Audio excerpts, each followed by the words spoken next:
ஒரு காலத்துல ஒரு அழகான ராஜ்யம். அந்த ராஜ்யத்துல பெரிய பெரிய மலைகள் மரங்கள் எல்லாமே இருந்துச்சு.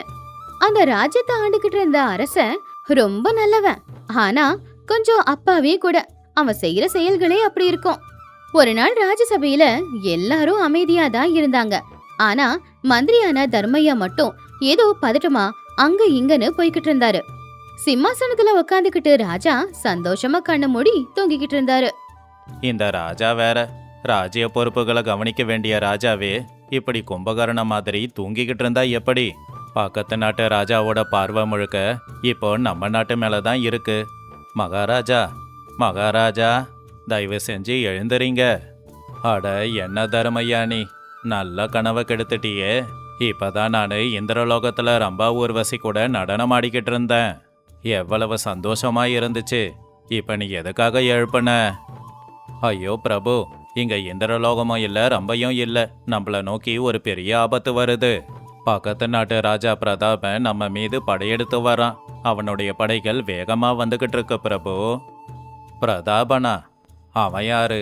அவன் எதுக்காக நம்ம நாட்டு மேல படையெடுத்து வரான்? ஆமா, அவனுக்கு வேற வேலை இல்லையா?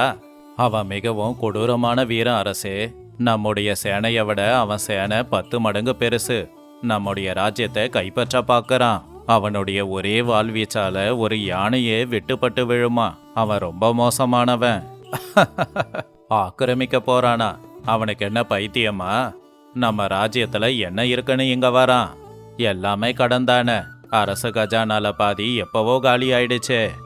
இந்த ராஜ்யத்தை எடுத்துக்கிட்டா அதுக்கப்புறம் கடன் எல்லாத்தையும் அவன் தானே அடைச்சாகணும். அப்புறம் நமக்கு அந்த தலைவலியும் தீர்ந்துடும் இல்லையா? அரசே, இது விளையாட்டா எடுத்துக்க வேண்டிய விஷயம் இல்லை. நம்ம ராஜ்யத்துல தங்கம் இல்லாம இருக்கலாம், ஆனா அதிக விளைச்சல் தர வயல்கள் இருக்கு. அந்த நிலங்களுக்காக தான் அவன் வந்துகிட்டு இருக்கான். அந்த நிலங்கள் அவன்கிட்ட போயிட்டா நம்ம மக்கள் ரொம்ப கஷ்டப்படுவாங்க. உடனே காப்பாத்துங்க. அப்படியா? நம்ம நாட்டுல வளமான நிலங்கள் இருக்கா? எனக்கே தெரியாதே. சரி சரி, நீ ஒரு வேலை செய். என் சார்பா அவன்கிட்ட போய் ஒரு செய்தி சொல்லு. அவனுக்கு எந்தெந்த நிலங்கள் தேவையோ அது எல்லாத்தையும் நாம கொடுத்துடலாம். போனா போகட்டும், ஆனா எனக்கு இந்த தூக்கம்தான் ரொம்ப முக்கியம். என்னை கொஞ்ச நேரம் நிம்மதியா தூங்க விடு. மகாராஜா, அவன் கொஞ்சமா நிலம் கேட்கல, மொத்த ராஜ்யமும் வேணும்னு நிக்கிறான். இல்லனா போருக்கு வருவான். நம்ம கோட்டையை இடிச்சு தள்ளுவேன்னு வேற செய்தி அனுப்பியிருக்கான். போரா? அது எப்படி இருக்கும் மகாமந்திரி? எனக்கு தான் போர் செய்யவே வராதே. என்னுடைய வாள்கள் எல்லாமே துரு பிடிச்சி தானே கிடக்குது. சரி, அவங்கிட்ட மொத்தம் எத்தனை குதிரைங்க இருக்கு? என்ன முடியாத அளவுக்கு இருக்கு பிரபு. அப்படின்னா ஒன்று செய்யலாம். அந்த குதிரைகளை நம்ம வயல்ல மேய விட்டுடலாம். அந்த குதிரைங்க நம்ம வயல்ல மேயறத பார்த்துட்டு அவனே பாவம் பார்த்து கஷ்டப்பட்டு இங்கிருந்து போயிடுவான். என் யோசனை எப்படி இருக்கு மந்திரி? ஐயோ, அவன் படையோட வந்து நம்ம பயிர்களை அழிச்சிட்டா நம்ம மக்களோட நிலைமை என்னாகும் பிரபு? தயவு செஞ்சு நல்லா யோசிச்சு சொல்லுங்க. யோசனை தானே? சரி, அவன் குதிரையில தானே வரான். அவன் வர்ற வழியில பெரிய பெரிய பள்ளங்களை தோண்டி வைப்போம். அதில் அவன் விழுந்துடுவான். இது எப்படி இருக்கு? மகாராஜா, அவனுக்கு நம்முடைய எல்லா வழிகளும் தெரியும். இந்த சின்ன சின்ன தந்திரங்களால அவனை தோற்கடிக்க முடியாது. வேற ஏதாவது யோசிக்கிறேன். இது இப்படி இருக்கும்போது ராஜாவோட இந்த முட்டாள்தனமான செயல்களை பத்தி ஊஜனங்க எல்லாருமே கவலைப்பட்டுக்கிட்டு இருந்தாங்க. ஒரு நாள் ஊருக்கு மத்தியில இருக்கிற ஒரு மரத்துக்கு கீழே ராமையா சீதையா 2 பேரும் உட்காந்துக்கிட்டு இத பத்தி பேசிக்கிட்டு இருந்தாங்க. சரியா அதே நேரத்துலதான் மகாராஜா யாருக்கும் தெரியாம மாறு விஷயத்துல ராஜ்யத்தை பாக்குறதுக்காக வந்துகிட்டு இருந்தாரு. கேட்டியா ராமையா? பக்கத்து நாட்டு பிரதாபராஜா நம்ம நாட்டு மேல படையெடுத்து வராராம். நாம என்னாக போறோமோ? கேள்விப்பட்டேன் சீதையா. ஆனா நம்ம ராஜா எப்படி அவரை எதிர்த்து போராட போறாரோ? பாவம், அவருக்கு எதுவும் தெரியாதுல்ல.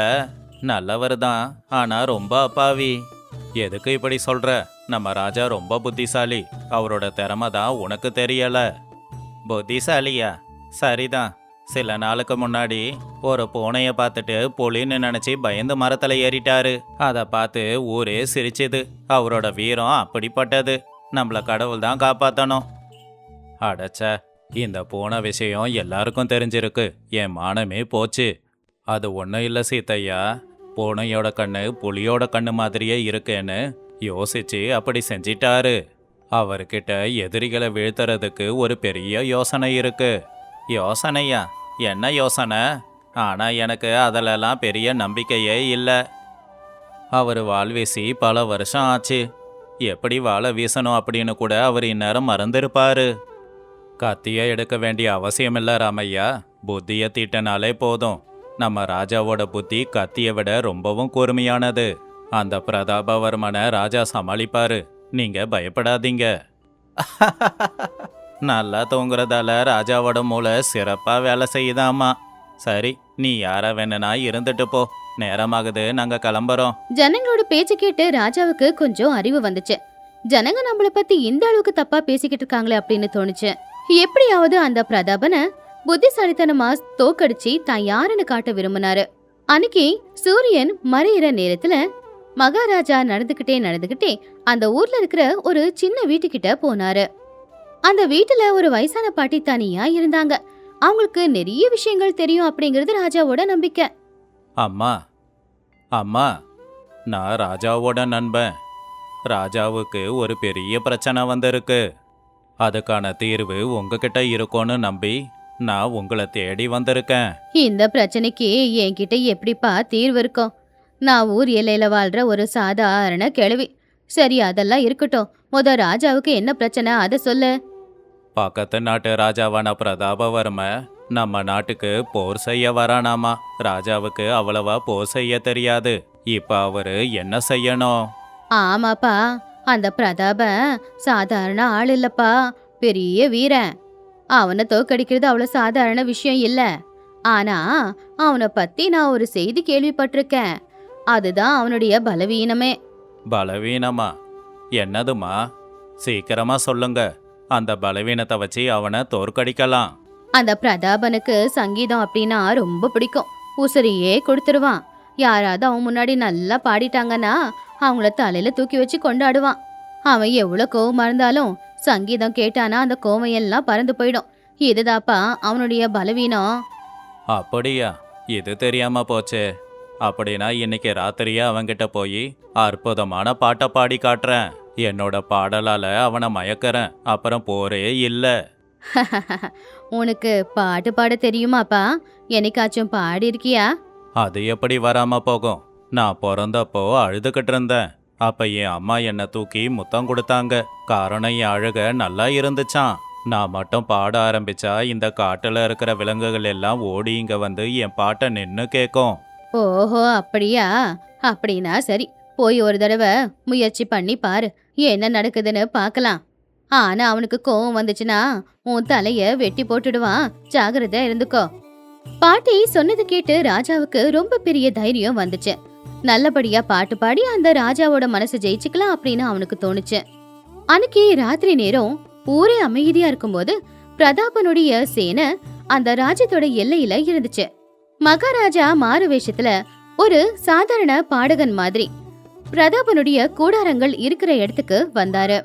அந்த கூடாரத்துக்கு வெளியில அவங்களுடைய சேனாதிபதியான பைரவ பெரிய வாளை இடுப்புல சொருகிக்கிட்டு நின்னுக்கிட்டு இருந்தான். யாரங்கே? அப்படியே நில்லு. உள்ள யாருக்குமே அனுமதி இல்ல. ஐயா, நான் ஒரு சிறந்த பாடகன்.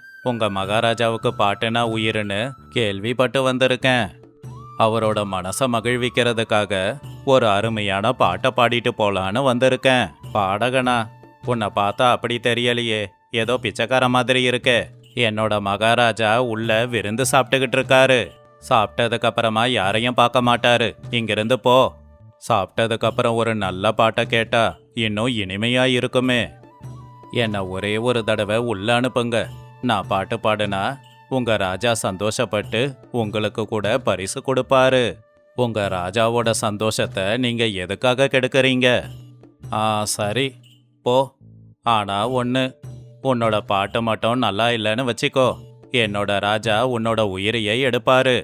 அப்புறம் பாட்டு பாட உன்னை அனுப்புனதுக்காக என்னோட உயிரையும் எடுப்பாரு. ஜாக்கிரதையா பாடு. அப்படி பைரவ அனுமதி கொடுத்ததுனால மகாராஜா மெதுவா கூடாரத்துக்குள்ள போனாரு. கூடாரத்துக்குள்ள எல்லா பக்கமும் நிறைய விளக்கு எரிஞ்சுக்கிட்டு இருந்துச்சு. அப்போ ராஜா பிரதாபன் ஒரு பெரிய ஆசனத்துல உக்காந்துக்கிட்டு பலவிதமான உணவுகளை அவன் முன்னாடி வச்சுக்கிட்டு அதை சாப்பிட்டுக்கிட்டு இருந்தான். அப்போ ராஜா பயந்து போய் அவரு முன்னாடி போய் நின்னாரு. மாவீரன் பிரதாபவர்மன் அவர்களே, நான் பல நாடுகள் சுற்றி திரிஞ்ச ஒரு அற்புதமான பாடகன். உங்களுக்காக ஒரு அபூர்வமான பாடலை பாட வந்திருக்கேன். நீங்க மட்டும் என் பாடலை கேட்டா அப்படியே மெய் மறந்து போயிடுவீங்க. ஓ பாடகரா? எனக்கு சங்கீதம் ரொம்ப பிடிக்கும். ஆனா நீ இப்படி கிழிஞ்ச உடையில இருக்கியே. சரி, உருவத்துல என்ன இருக்கு? நாக்குல சரஸ்வதி இருக்கணும். பாடு. உன் பாட்டு பிடிச்சிருந்தா நினைச்சு பார்க்காத அளவுக்கு பரிசு தருவேன். ஒருவேளை பிடிக்கலனா என் விருந்த கெடுத்ததுக்காக உன்னோட தலைய வெட்டிடுவேன். ஓ பிரதாபவர்மா, உன்னுடைய பெரிய மீசைய பார்க்கும்போது பயமா இருக்கு. உன்னுடைய சிவந்த கண்களை பார்க்கும்போது இரவுல தூக்கம் வரல. எதுக்காக வந்த எங்க ஏழை ராஜ்யத்துக்கு? தயவு செஞ்சு திரும்பி போயிடு உன் சொந்த ராஜ்யத்துக்கு. நிறுத்து நிறுத்து. என்ன பாட்டு இது? கடவுளே, என் காது கிழிஞ்சிடும் போலையே. நீ பாடகனா இல்ல கத்தர கழுதையா? என் விருந்தையே நீ கெடுத்துட்ட. உன் பாட்டை கேட்டாலே எனக்கு வாந்தி வருது. பைரவா, எங்க இருக்க? சீக்கிரம் வா. இவனை புடி. நான் எதனா தப்பா பாடிட்டேனா மகாராஜா? நான் சிறந்த பாடகன்தான். இந்த பாட்டை இப்பதான் உங்களுக்காக யோசிச்சு பாடுனேன். உங்களுக்கு உண்மையாவே பாட்டு பிடிக்கலையா? என் குரல் கொஞ்சம் கீச்சாதான் இருக்கும். ஆனா பாட்டோட பாவம் நல்லா இருக்குல்ல? பாவமும் இல்ல ஒன்னும் இல்ல. எனக்கு தலை வலிக்குது. பைரவா, இவனை உடனே கழுத்தை பிடிச்சி வெளியில தள்ளு. இவன் இன்னும் ஒரு நிமிஷம் என் கண்ணு முன்னாடி நின்னா உன்னையும் சேர்த்து ஜெயில போட்டுடுவேன் பாத்துக்கோ. அன்னைக்கு ராத்திரி எப்படியோ தான் உசுரை காப்பாத்திக்கிட்டு மகாராஜா அங்கிருந்து தப்பிச்சு ஓடி வந்துட்டாரு. அவனுடைய பாட்டு அந்த அளவுக்கு கேவலமா இருக்கா அப்படின்னு அன்னைக்குதான் அவனுக்கு தெரிஞ்சுது. அடுத்த நாள் காலையில ராஜா யாரோட பார்வையிலயும் படாம ஊரோட எல்லையில இருக்கிற ஆத்தங்கரையோரமா ஒரு திட்டுல ரொம்பவும் சோகமா உக்காந்துகிட்டு இருந்தாரு. அப்பதான் ஆத்துல இருந்து தண்ணி கொண்டுட்டு போலான்னு வந்த ஒரு பொண்ணு அங்க சோகமா உட்காந்துருந்த ராஜாவை பார்த்தான். என்னப்பா, யாரும் இல்லாத இடத்துல இப்படி தனியா வந்து உக்காந்துக்கிட்டு இருக்க? என்னாச்சு? முகம் ஏன் அப்படி வாடி போயிருக்கு? ஒன்னும் இல்லம்மா, நான் ரொம்ப கஷ்டப்பட்டு ஒரு பாட்டை எழுதி ஒருத்தருக்கு பாடி காட்டுனேன். அந்த பாட்டு அவருக்கு பிடிக்கல. அது மட்டும் இல்லாம என்ன கத்தும் கழுத அப்படின்னு சொன்னது ரொம்ப கஷ்டமா இருக்கு. அப்படியா? அப்படின்னா நீ பாடினது உண்மையிலேயே நல்லா இல்ல போல. எல்லாருக்கும் எல்லாம் வந்துடாதுல்ல. கண்ணை முடிக்கிட்டு எல்லாம் முயற்சி பண்ணா இப்படிதான் அவமானப்படணும். எங்க ராஜா மாதிரி. நம்ம ராஜாவுக்கு என்ன, அவர்தான் பெரிய ஆளாச்சே. பெரிய ஆளா? எதுல பெரிய ஆளு? சரியா பேச வராது, ராஜ்யத்தை பாத்துக்க வராது, ஏன் வாள் வீச கூட வராது. ஆனா தன்னை பத்தி தானே பெருமையா பேசிக்கிட்டு இருப்பாரு. அந்த பிரதாபனை எப்படி ஜெயிப்பாரோ என்னவோன்னு ஊஜனங்க எல்லாரும் பயந்து போயிருக்காங்க. அந்த கடவுள் தான் வந்து எங்க ராஜ்யத்தை காப்பாத்தணும். சரி, எனக்கு வேலை இருக்கு, நான் கிளம்புறேன். அந்த பொண்ணு பேச்சு கேட்டு பாவ ராஜா ரொம்பவும் ஆச்சரியப்பட்டாரு. அப்படின்னா நம்ம ராஜ்யத்துல நம்ம மக்கள் மனசுல நான் எந்த அளவுக்கு மோசமா இருக்கேன்னு தெரிஞ்சுக்கிட்டாரு. ஆனாலும் சரி, கத்தியால முடியாதத என் புத்தியால செஞ்சு காட்டியாகணும் அப்படின்னு முடிவு பண்ணாரு. மக்களுக்கு என் மேல மரியாதை வர அளவுக்கு நான் நடந்துப்பேன்னு நினைச்சுக்கிட்டு அவரு அங்கிருந்து எழுந்திருச்சு வேக வேகமா அரண்மனைக்கு போனாரு. இது எப்படி இருக்கும்போது அரண்மனையில தர்மையா ராஜா எப்ப வருவாரோ அப்படின்னு பதட்டமா காத்துக்கிட்டு இருந்தாரு. மகாராஜா, நீங்க எங்க போனீங்க? நேத்து ராத்திரி நீங்க உங்க அறையில இல்ல. நீங்க அந்த பிரதாபவர்மனை பார்க்க போனீங்கன்னு கேள்விப்பட்டேன். எதனா ஆபத்து வந்தா என்ன ஆகுறது? இனிமே இப்படி செய்யாதீங்க. ஆமா மந்திரி, நான் அவனை பார்க்க தான் போயிருந்தேன். அவனுக்காக ஒரு பாட்டை கூட பாடி காட்டினேன்.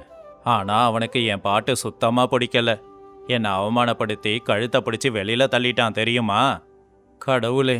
மகாராஜா, நீங்க என்ன காரியம் பண்ணீங்க? ஒரு எதிரிக்கிட்ட தனியா போய் பாட்டு பாடுனீங்களா? அவரு கோவத்துல உங்களை கொன்னு இருந்தா எங்க நிலைமை என்ன ஆகும்? இந்த ராஜ்யத்தோட நிலைமை என்ன ஆகும்னு யோசிச்சிங்களா? அவனால என்ன கண்டுபிடிக்க முடியல மந்திரி. ஆனா அவனை போர் இல்லாம ஜெயிக்கிறதுக்கு ஏதாவது ஒரு வழி இருக்குமே. நீங்க தான் மகா மந்திரியாச்சே, யோசிங்க, நிச்சயம் வழி கிடைக்கும். அது என்னமோ பிரபு, அவனுடைய படைங்க குதிரைங்க யானைங்களை பார்க்கும்போது எனக்கே கால் நடுங்குது. அவன் நாளைக்கு நம்ம கோட்டைய தாக்க போறான். நாம இப்போ தப்பிச்சு போறத தவிர வேற வழி இல்ல பிரபு. தர்மையா, ஒவ்வொரு மனுஷனுக்கும் எவ்வளவு பலம் இருந்தாலும் நிச்சயம் ஒரு பயமும் இருக்கும். அதே மாதிரி அந்த பிரதாபனுக்கு எதெல்லாம் பயம்னு உளவாளிகள் மூலமா கண்டுபிடிங்க. இதுதான் நம்முடைய கடைசி வாய்ப்பு. ஆமா அரசே, அவருக்கு இருட்டுனா பயம்னு நான் எப்பவோ கேள்விப்பட்டிருக்கேன். அவருக்கும் பயம் இருக்கு. அவர் விளக்கு இல்லாம இருட்டுல எங்கேயுமே போக மாட்டாராம். ஒருவேளை விளக்கு அணைஞ்சிட்டா அவர் குழந்தை மாதிரி அழுவாராம். இது போதும் மகா மந்திரி, அற்புதமான வார்த்தை இது. அவனுடைய பயம் என்னன்னு நல்லா தெரிஞ்சிடுச்சு.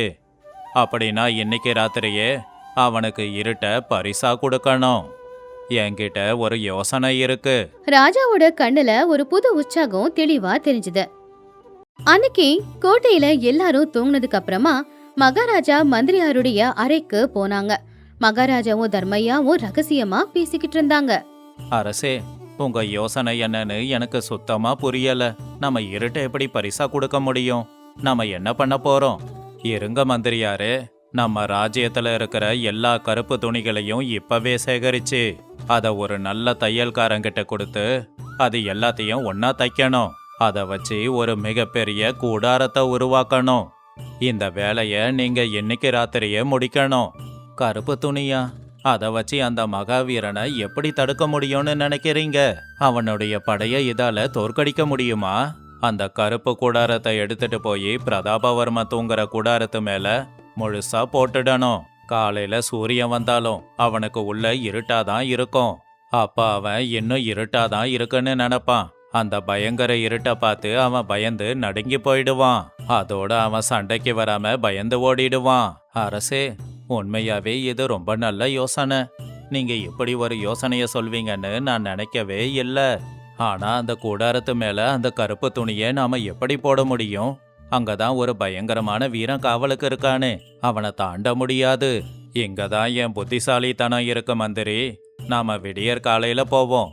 எல்லாரும் ஆழ்ந்த உறக்கத்துல இருப்பாங்க. நாம யாருக்கும் தெரியாம போத்திட்டு வந்துடுவோம். அந்த பைரவன் கூட தூக்க கலக்கத்துல தான் இருப்பான். நீ உடனே போய் துணி தைக்கிற வேலைய பாரு. சரிங்க மகாராஜா, நான் உடனே செய்யறேன். இப்பவே போய் கருப்பு துணிகளை தயார் பண்றேன். இந்த யோசனை தான் நம்ம ராஜ்யத்தை காப்பாத்த போகுது. தர்மையா ராத்திரியோட ராத்திரியா நிறைய தையல்காரங்களை வர சொல்லி ரொம்பவும் பெருசா இருக்கிற ஒரு கருப்பு கூடாரத்தை தைக்க சொன்னாரு. அடுத்த நாள் விடிய காலையில இன்னும் இருட்டாதான் இருந்துச்சு. யாரும் தூங்கி எழுந்திருக்க கூட இல்ல. மகாராஜா தர்மையா 2 பேரும் அவங்க தைச்ச அந்த பெரிய கூடாரத்தை தோள்ல சுமந்துக்கிட்டு பிரதாபனுடைய கூடாரங்கள் இருந்த இடத்துக்கு போனாங்க. மகாமந்திரி, பொறுமையா கால் எடுத்து வைங்க. யாருக்கும் எந்த சத்தமும் கேட்கக்கூடாது. காவலாளிகளை மிதிச்சிடாதீங்க. சரிங்க அரசே. அந்த பைரவன் கண்ணில் மாட்டிக்கிட்டா நம்ம 2 பேரையும் கொன்னுடுவான். எனக்கு ரொம்ப பயமா இருக்கு. பயப்படாத தர்மையா, அங்க பாரு. அவன் குச்சிய வச்சுக்கிட்டு கும்பகரண மாதிரி தூங்கிக்கிட்டு இருக்கான். இதுக்கு மேல தாமதிக்காம இந்த கருப்பு துணியை கூடார மேல போடு. காத்துல துணி பறந்து போகாம இருக்க 4 பக்கமும் கல்லுங்களால கட்டி வச்சிடு. 2 பேருமே உசுர கையில பிடிச்சுக்கிட்டு பிரதாபனுடைய கூடாரத்தை அவங்க கொண்டு வந்த கருப்பு துணியை வச்சு போத்திட்டாங்க. இந்த விஷயம் அந்த கூடாரத்துக்குள்ள படுத்துக்கிட்டு இருந்த மகாராஜா பிரதாபனுக்கும் வெளியில இருக்கிற சேனாதிபதி பைரவனுக்கும் சுத்தமா தெரியாது. அப்பாடா, வேலை முழுசா முடிஞ்சிடுச்சு மந்திரி. இதுக்கு மேல இங்க ஒரு நிமிஷம் கூட இருக்கக்கூடாது. உடனே கிளம்பணும். காலையில வந்து இவங்களோட நிலைமை எப்படி இருக்குன்னு பாப்போம். ராஜாவும் தர்மையாவும் அங்கிருந்து வேகமா ஓடி போயிட்டாங்க. கொஞ்ச நேரத்துல சூரியனும் உதயமாயிட்டான். ஊரெல்லாம் வெளிச்சமா இருந்தாலும் பறவைங்களோட கலகல சத்தம் கேட்டாலும் கூட பிரதாபனுடைய கூடாரத்தை கருப்பு துணியை வச்சு மூடி இருக்கிறதுனால உள்ள இருட்டாதான் இருந்துச்சு, வெளிச்சமே இல்ல. அவன் எழுந்துச்சு பார்க்கும்போது அவனுடைய கூடாரமே ரொம்ப இருட்டா இருந்துச்சு. என்ன இது? இவ்வளோ நேரம் ஆகியும் ஏன் இன்னும் விடியாம இருக்கு? இன்னும் விடியலையா? ஒருவேளை எனக்கு தான் எதுவும் தெரியலையோ? எனக்கு இருட்டுனா ரொம்ப பயம். பைரவா, பைரவா, நீ எங்க இருக்க? சீக்கிரம் வந்து விளக்க ஏத்து. இங்க இருட்டா இருக்கு. மகாராஜா, நீங்க எழுந்துட்டீங்களா? வெளியில அதுக்குள்ள சூரியன் வந்துடுச்சு. வெளியில வெளிச்சமா தான் இருக்கு. ஆனா ராத்திரியோட ராத்திரியா உங்க கூடாரத்து மேல மட்டும் யாரோ கருப்பு துணியை போட்டு மூடி இருக்காங்க. அதான் இருட்டா இருக்கு. அது கருப்பு துணியா? அதை எதுக்கு கட்டுனாங்க? எனக்கு ரொம்ப பயமா இருக்கு. பைரவா, என்ன சீக்கிரமா இங்கிருந்து வெளியில கூட்டிக்கிட்டு போ. இங்க ஏதோ பேய் இருக்கிற மாதிரி இருக்கு. மகாராஜா, அந்த துணியில பெரிய பெரிய கல்லை வச்சு கட்டி இருக்காங்க. எடுக்க ரொம்ப கஷ்டமா இருக்கு. இருங்க, வேற ஒரு வீரனை கூப்பிடுறேன். கொஞ்ச நேரம் பொறுத்துக்கோங்க. வேணாம் வேணாம் வேணாம். இதுக்கு பின்னாடி நிச்சயமா ஏதோ ஒரு மாயம் இருக்கு. அந்த ராஜா சாதாரண ஆள் இல்ல. அவன் பெரிய மந்திரவாதி. பேயால தான் இந்த துணிகளை கட்டி வச்சிருக்கான். இந்த ராஜ்யமும் வேணாம், ஊரும் வேணாம், ஒன்னும் வேணாம். நான் இப்பவே என் ராஜ்யத்துக்கு போறேன். இந்த கூடாரத்தை கத்தியால குத்தி கிழி. பைரவன் தான் வாளால அந்த கூடாரத்தை கிழிச்சுக்கிட்டு உள்ள போனப்போ உள்ள இருக்கிற பிரதாபன் பயந்து போய் அந்த கூடாரத்தை பிச்சுக்கிட்டு வெளியில ஓடி போயிட்டான். உள்ள இருக்கிற பைரவனுக்கும் அவனுடைய சேனைக்கும் மகாராஜா ஏன் இப்படி பைத்தியக்கார மாதிரி ஓடுறாருன்னு தெரியல. வேற வழி இல்லாம ஆயுதங்களை அங்கேயே போட்டுட்டு அவங்களும் மகாராஜா பின்னாடியே போயிட்டாங்க. இது இப்படி இருக்கும்போது இந்த பக்கம் ராஜசபையில ராஜாவும் மந்திரியும் ரொம்பவும் சந்தோஷமா அங்க உக்காந்துகிட்டு இருந்தாங்க. அந்த ராஜசபையே கலகலன்னு இருந்துச்சு. அரசே, நீங்க ஜெயிச்சிட்டீங்க. உங்க யோசனை வேலை செஞ்சிடுச்சு. பிரதாபவர்ம இங்க பேய் இருக்குன்னு நினைச்சு பயந்து ஓடிட்டான். அவனுடைய படையும் ஓடி போயிடுச்சு. இனி நமக்கு பயம் இல்ல. நீங்க உண்மையாவே கடவுள் அரசே.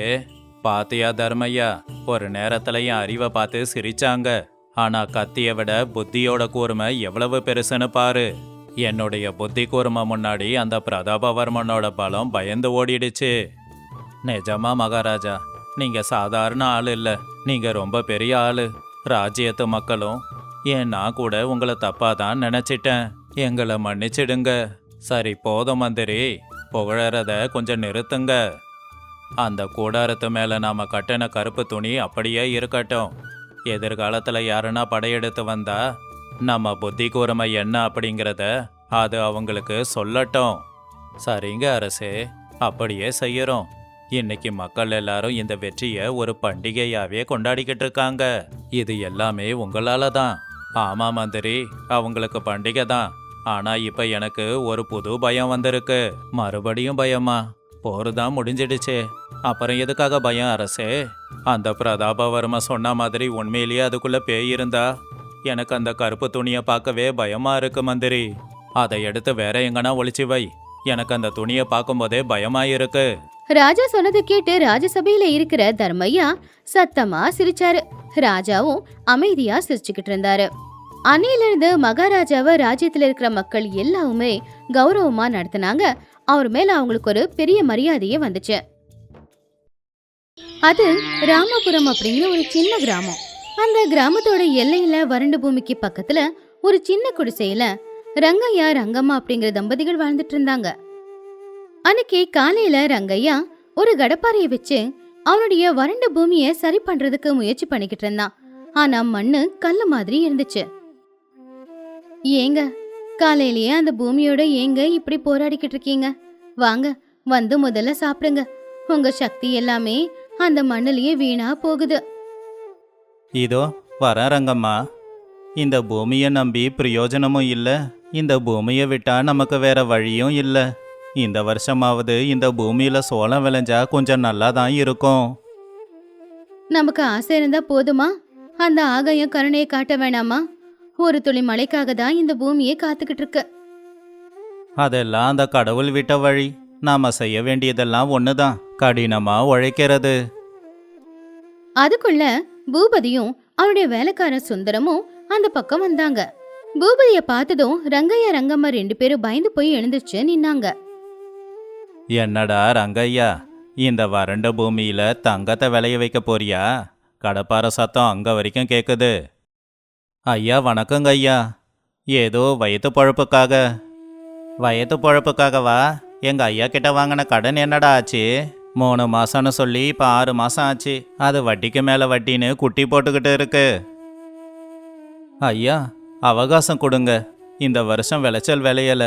இன்னும் 1 வருஷம் அவகாசம் கொடுங்க. உங்க காலுக்கு கீழே நாய் மாதிரி உழைக்கிறேன்.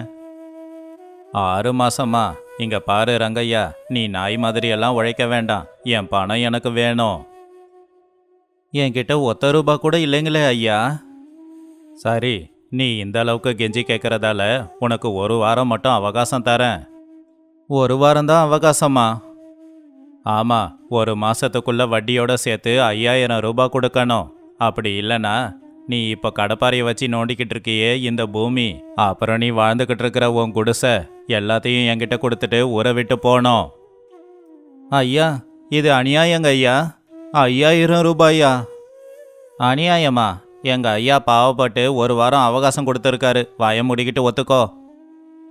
ஐயா, எங்களுக்கு இந்த பூமியை விட்ட வேற எதுவும் இல்ல. எங்களை நடுத்தருவில் விட்டுடாதீங்க ஐயா. நான் சொல்ல வேண்டியதை சொல்லிட்டேன். 1 வாரம் கழிச்சு என் அடியாளுங்க வருவாங்க, ஞாபகம் வச்சுக்கோ. சுந்தரம் வாடா போலாம். பூபதியும் சுந்தரமும் அங்கிருந்து போயிட்டாங்க. பாவம் ரங்கையா ரங்கம்மா 2 பேருமே அதே இடத்துல கவலையோட உக்காந்தாங்க. ஏங்க, ஒரு வாரத்துல 5000 ரூபாய நாம எங்க இருந்துங்க கொண்டு வர முடியும்? அந்த பூபதியோட திட்டம் இந்த பூமியை பறிச்சுக்கிறது தாங்க. எனக்கு அவனுடைய எண்ணம் என்னன்னு தெரியும் ரங்கம்மா. நம்மளுடைய வயலு அவன் வயலை ஒட்டி தானே இருக்கு. இதையும் அவன் வாங்கிக்கிட்டா அவன் சொத்துக்கு எந்த ஒரு பிரச்சனையும் இருக்காது பாரு. இப்போ நம்மளுடைய கதி என்னங்க? பொறுமையா இரு. அந்த கடவுள் நமக்கு ஒரு வாரம் அவகாசம் கொடுத்துருக்காரு. இன்னும் ஒரு வாரம் இருக்கு இல்லையா? கொஞ்சம் பொறுமையா முடிவெடுக்கலாம். ஊரில் எல்லார் வீட்டுக்கும் போய் கூலி வேலை இருக்கான்னு கேட்போம். ஏதாவது ஒரு வழி கிடைக்காதா? அன்னையில இருந்து ரங்கையா ரங்கம்மா கூலி வேலை தேடி ஊரெல்லாம் அலைஞ்சுக்கிட்டு இருந்தாங்க. ஆனா பூபதி ஏற்கனவே எல்லாரையும் மிரட்டினதுனால யாருமே அவங்களுக்கு வேலையை கொடுக்கல. மன்னிச்சிடு ரங்கையா, உனக்கு நான் கூலி வேலை போட்டு கொடுத்தா அந்த பூபதி என் வயலுக்கு தண்ணி விட மாட்டான். என்கிட்ட வேலை இருக்கு, ஆனால் கூலி கொடுக்க பணம் இல்லையே. அந்த பூபதி என்கிட்ட இருந்த பணத்தெல்லாம் பிடுங்கிட்டு போயிட்டான். இப்படியே 3 நாளும் போச்சு. ரங்கையா ரங்கம்மாவுக்கு வேலையும் கிடைக்கல, அவங்களுக்கு பசிக்கு சாப்பாடும் கிடைக்கல. ஏங்க, 3 நாள் ஆயிடுச்சுங்க. அந்த பூபதி இந்த ஊர்ல நம்மள வாழ விட மாட்டான் போலயே. அவன் ஜெயிக்க கூடாது ரங்கம்மா. நான் இந்த ஊரை விட்டு போகக்கூடாது. இது என் அப்பா பிறந்த ஊரு. அன்னைக்கு ராத்திரி ஊர்ல திடீர்னு மழை பெய்ய ஆரம்பிச்சுது. அவங்க கூரையில அந்த தண்ணியும் சொட்டிக்கிட்டு இருந்துச்சு. 2 பேரும் கொஞ்சமா காய்ச்சின கஞ்சியை குடிக்கிறதுக்காக உக்காந்துருந்தாங்க. அப்பதான் திடீர்னு அவங்க வீட்டு வாசல்ல இருந்து ஒரு சத்தம் கேட்டுச்சு.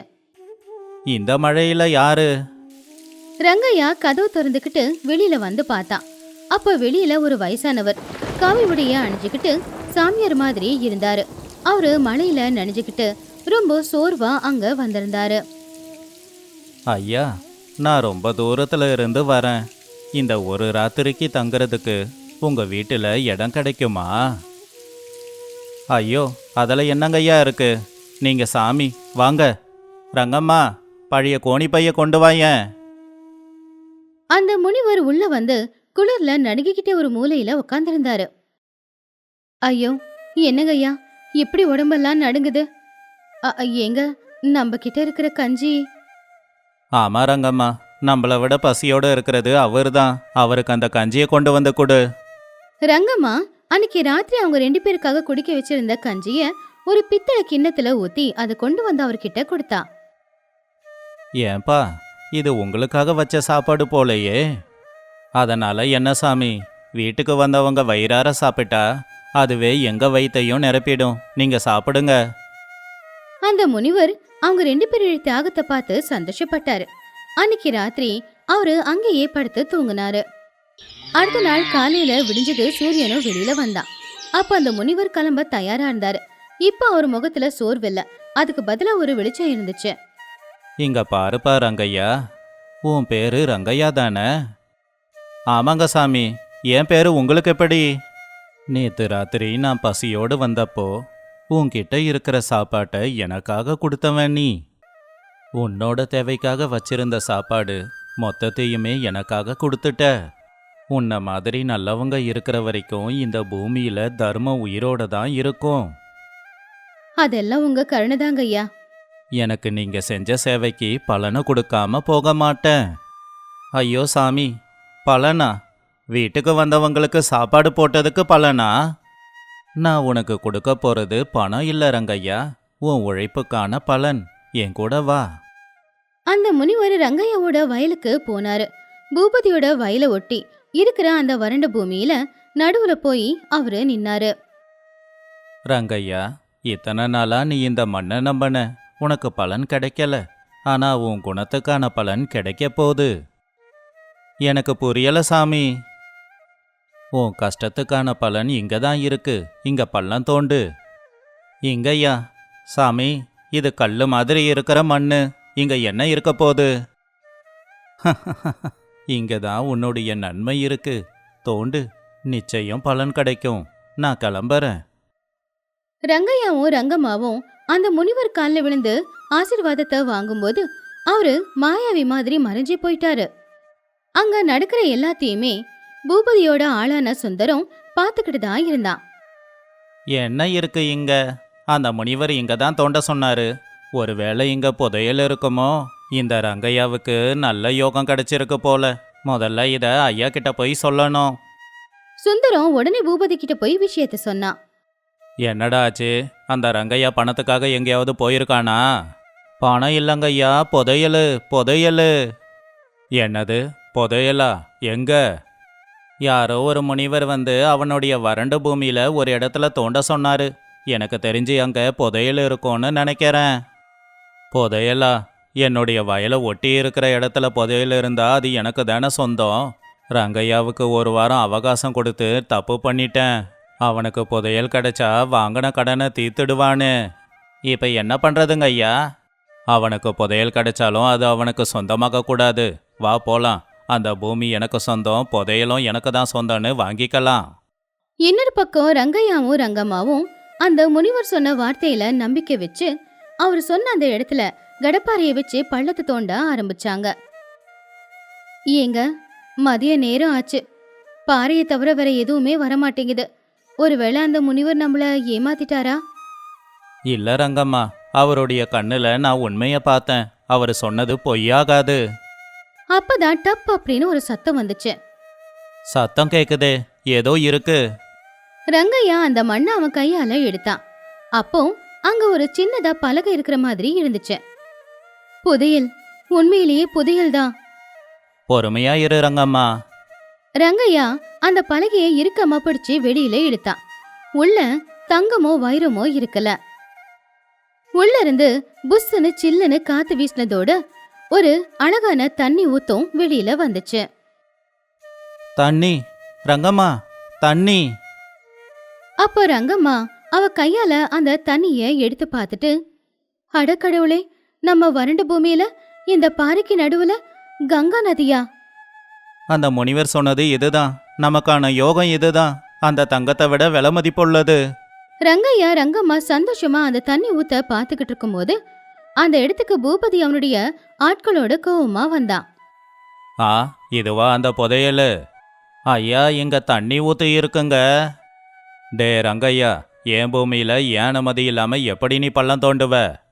இது உங்க பூமி இல்லைங்கய்யா, என்னோட பூமி. பொய் சொல்லாத. நீ என்கிட்ட கடன் வாங்கி இருக்க. ஒரு வாரம் உனக்கு அவகாசம் கொடுத்தாலும் திருப்பி தர மாட்ட. இது எனக்கு தான் சொந்தம். ஆனா அவகாசம் முடிய இன்னும் 4 நாள் இருக்கே. அதெல்லாம் முடியாது. இது என்னோட பூமி. இங்க தண்ணி ஊத்து இருக்கு. இது என் வயலுக்கு தேவைப்படும். அநியாயமா பேசாதீங்க ஐயா. இது அந்த கடவுள் எங்களுக்கு கொடுத்தது. டேய், அந்த ரங்கையாவை கட்டி போட்டுட்டு இந்த தண்ணி போற வழிய நம்ம வயலுக்கு மாத்துங்கடா.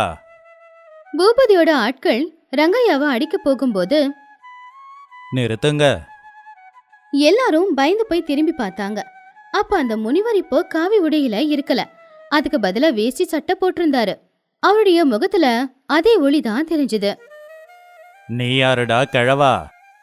அந்த பெரியவரை பார்த்ததும் அந்த ஊரை சேர்ந்த வயசான பெரியவர்கள் எல்லாருமே அடையாளம் கண்டுக்கிட்டாங்க. டேய், இவரு 30 வருஷத்துக்கு முன்னாடி நம்ம ஊர்ல இருந்தாரு ஜமீன்தாரு சிவையா தாத்தாடா. சிவையாவா? எங்க அப்பா காலத்துல ஊரை விட்டு போனவன் தானே நீ. இப்ப எதுக்காக வந்திருக்க? ஊர் ஜனங்களே எல்லாரும் வாங்க. நீங்க ஒரு அதிசயத்தையும் ஒரு மோசத்தையும் பார்க்கணும். ஊஜனங்க எல்லாருமே அங்க வந்தாங்க. பூபதி, இந்த தண்ணி ஊத்து ரங்கையாவோட அதிர்ஷ்டம் இல்ல, இந்த ஊரோட அதிர்ஷ்டம். என்ன சொல்லிக்கிட்டு இருக்க கிழவா? 30 வருஷத்துக்கு முன்னாடி நம்ம ஊருக்கே தண்ணியை கொடுத்துக்கிட்டு இருந்துச்சே ஒரு ஏரி. அது உங்களுக்கு ஞாபகம் இருக்கா? ஞாபகம் இருக்குங்க ஐயா. ஆனா ராத்திரியோட ராத்திரியா அந்த ஏரி வத்தி போயிடுச்சே. வத்தி போகல, அத வத்த வச்சிட்டாங்க. எல்லாரும் இத ஆச்சரியமா பாத்துக்கிட்டு இருந்தாங்க. இதோ இங்க இருக்கானே பூபதி, இவனுடைய அப்பா 30 வருஷத்துக்கு முன்னாடி ஏரியோட தண்ணி அவன் வயலுக்கு வேணும்னு ராத்திரியோட ராத்திரியா ஏரி தண்ணி எல்லாத்தையும் அவன் வயலுக்கு திருப்பிக்கிட்டான். என்னது? போய், எங்க அப்பா அப்படி பண்ண மாட்டாரு. அதுக்கு சாட்சி இதோ இருக்கு. இது புதையல் இல்ல, வீரையா மூடி வச்ச ஏரியோட மிச்ச மீதி தான் இது. இந்த ரங்கையா செஞ்ச தர்மமும் அவனுடைய நல்ல குணமும் தான் மறுபடியும் ஏரிய கொடுத்துருக்கு. அதை கேட்டு பூபதி சுந்தரம் எல்லாரும் அங்கிருந்து ஓடி தப்பிச்சிடலான்னு நினைச்சாங்க. எல்லாரும் இருங்க. என் பூமியையும் என் ஊரையும் நாசமாக்க நினைச்சவனை நான் சும்மா விட மாட்டேன். எல்லாரும் பார்த்துக்கிட்டு தானே இருக்கீங்க. இந்த பூபதியோடைய குடும்பம் நம்முடைய சொத்தையே திருடிக்கிட்டு அப்புறம் அது மூலமாவே நமக்கு கடன் கொடுத்து வட்டியை கொள்ளையடிக்கிறாங்க. இவனை கொன்னாலும் தப்பு இல்லை, எங்க வயலுக்கு தண்ணி வராம பண்ணிட்டானே. என்னை மன்னிச்சிடுங்க, நான் எதுவும் செய்யல, இது எங்க அப்பா பண்ணது. ரங்கையா, இவனை என்ன பண்ணணும்னு நீயே சொல்லு. இவன் உன்னோட பூமியை புடுங்கலான்னு பார்த்தான். ஆனா உன்னுடைய நல்ல குணத்தால இன்னைக்கு ஊருக்கே சொத்தா மாறிடுச்சு. சிவையா தாத்தா, இவன்கிட்ட இருந்து எனக்கு எதுவும் வேணாம்.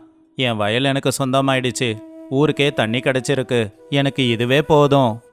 ரங்கையாவோட நல்ல குணத்துக்கும் சிவையாவோட அறிவுக்கும் ஊஜனங்க எல்லாருமே சந்தோஷப்பட்டாங்க. பூபதி அவனுடைய சொத்து எல்லாத்தையுமே ஊரோட நன்மைக்காக எழுதி கொடுத்துட்டு அங்கிருந்து ஓடியே போயிட்டான். அந்த தண்ணி ஊத்தால ரங்கையாவோட வறண்ட பூமி மட்டும் இல்லாம அந்த ஊர்ல இருக்கிற எல்லாரும் வயலையும் பச்சை பசேல்னு விளைச்சல் விளைஞ்சது. ஏங்க, அந்த முனிவர் சொன்ன மாதிரி நமக்கு அதிர்ஷ்டம் கிடைச்சிருக்குங்க. யோகம் இல்ல ரங்கம்மா, அன்னைக்கு நாம முனிவருக்கு கொடுத்தமே அந்த கஞ்சி, நாம அன்னைக்கு செஞ்ச அந்த சின்ன தானம் தான் இன்னைக்கு ஊரோட தலையெழுத்தையே மாத்தி இருக்கு. நாம ஏழைங்களா இருக்கலாம், ஆனா மனசளவுல நாம ஏழைங்க இல்ல. அதுதான் நம்முடைய யோகம்.